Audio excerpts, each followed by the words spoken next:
Hey guys, the average homeowner now has $185,000 in equity. Wow.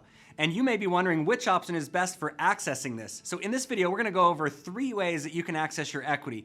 Cue the following money. Number 1 is a home equity line of credit or HELOC.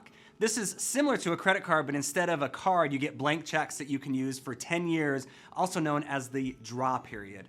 A lender will determine how much equity you have and give you options based on how much equity you want to use. So for example, let's say you owe $400,000 on a property and it's worth $585,000, giving you $185,000 in equity. Your lender will give you options based on the total loan to value ratio, which is the balance of your first mortgage plus the amount of the line of credit divided by the value of your home. The lender will typically have different rates for different loan to value ratios, and some will go up to 100%, meaning they'll allow you to get a HELOC for all of your equity. The more equity you take out, the higher the interest rate.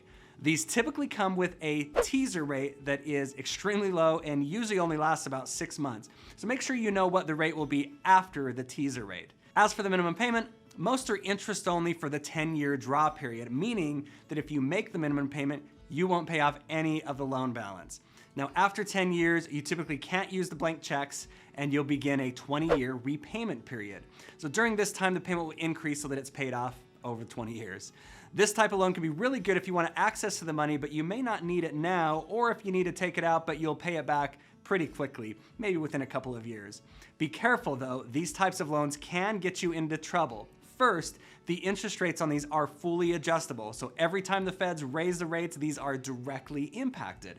Second, make sure you're really disciplined with your money. If you have money available in your bank account and you always seem to spend it, this type of loan can get you into a lot of trouble. You could spend all your equity and have a large payment that increases every time the feds raise the rates. Third, as the balance goes up, your credit score goes down. You know how as the balance of your credit card goes up and you start to get near the limit, your score goes down? It's the same idea here. Number 2 is a fixed rate second mortgage or home equity loan.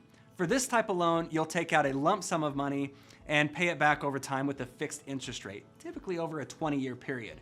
Now, rates on these are higher than a home equity line of credit, but they're also fixed, so the payment won't change over time.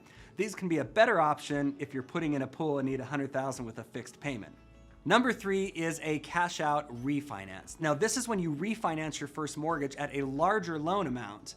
This option can be best if you're looking to take out a larger amount of money and you need to finance it long term. It will have a lower interest rate than a second mortgage and will allow for a longer repayment plan, but it is typically limited to an 80% loan to value ratio, meaning you won't be able to take out quite as much as you could with the other options. Both cash out refinances and home equity loans can be ideal for financing pools and other upgrades to the property where you'll need a longer repayment period. It's good to compare payment on both options side by side to decide which is best. Now, if you found this video helpful, please be sure to hit the like button.